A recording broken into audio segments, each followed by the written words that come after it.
tema do nosso vídeo de hoje é um tema bem contextualizado com a realidade que vivemos.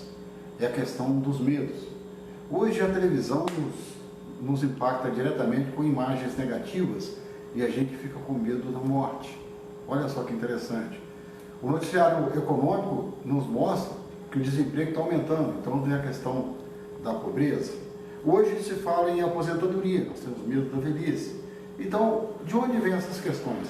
Essas questões foram tratadas de maneira bem tranquila por Napoleão Hill em seu livro A Lei do Triunfo. Engraçado que esse livro foi escrito no início do século passado. Ele conseguiu enumerar os 6 principais medos da humanidade. O primeiro medo está ligado à pobreza. O que significa? No meio selvagem, a submissão dos outros animais aos outros animais é feita através da força. Na sociedade moderna, o que acontece? A submissão das pessoas se faz através do poderio econômico, é o dinheiro. Quem tem dinheiro pode se sobrepor às pessoas mais pobres ou a pessoas sem mais recursos. E isso gera uma situação muito interessante, porque 5% das pessoas objetivaram suas vidas, 95% não objetivaram. Então significa que esses 5% eles detêm o poder econômico e eles têm o medo de ficarem pobres, de perder os seus patrimônios. Então, por isso, eles conseguem fazer a opressão através do poderio econômico, do poder do dinheiro. O segundo medo tratado por Napoleão é o medo da velhice. Por quê? Para muitas pessoas, a velhice significa o início do fim da vida. E para isso daí, eles começam a repensar justamente a questão da pobreza.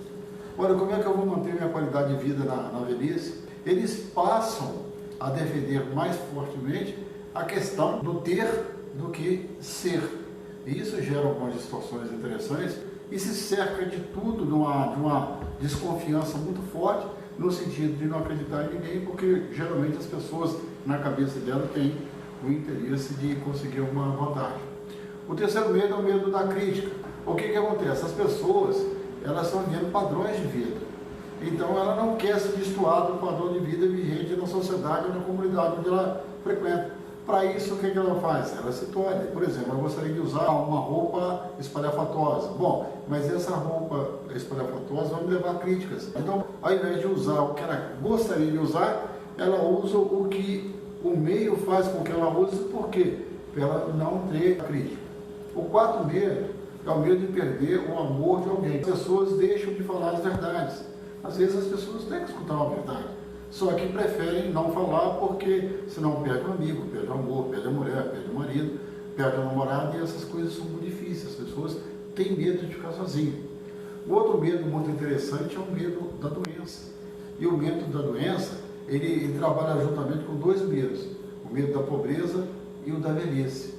Olha só, hoje nós estamos ficando mais longevos porque a indústria farmacêutica ela desenvolve medicamentos e a medicina evoluiu no sentido que a gente viva mais. E toda hora nós somos lembrados disso através das notícias, através dos artigos. As pessoas estão vivendo mais porque a medicina evoluiu. Então toda hora as pessoas te lembram do medo da doença. E o sexto medo é o medo da morte. Por quê? Porque o medo da morte está ligado às nossas crenças. Porque primeiro nós não sabemos de onde viemos. E segundo, nós não sabemos para onde vamos. Então, existe todo isso. O que vai acontecer, o que aconteceu antes e o que acontecerá depois. Será que eu vou para o céu, vou para o inferno, vou para o purgatório? Então, esses são basicamente os medos. Agora, eles de onde vêm esses medos? Eles vêm de um processo de hereditariedade. A física, nós temos pequenininho. Aí nós andávamos rastejando, nós passamos a andar. Aí depois de andar, nós começamos a pensar. A pensar, nós começamos a criar, a inovar. Então, a hereditariedade física, ela nos leva ao padrão que somos hoje.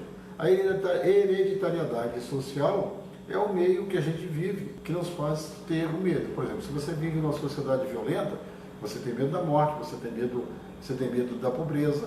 Olha só, se você vive num meio em que a doença é muito forte, você tem medo da velhice, você tem medo da pobreza, tem medo da morte e, sobretudo, você tem medo da doença. E como isso impacta a sua vida? De uma forma muito simples. Com medo você não objetiva. Você tem medo de tentar, você tem medo de agir, você tem medo de inovar e na realidade você não consegue objetivar a sua vida. E nesse sentido, volta aquela questão, as suas crenças são fortalecidas por seu meio. Se você gostou desse vídeo, se inscreva no canal e até o nosso próximo vídeo. Um grande abraço e boa leitura.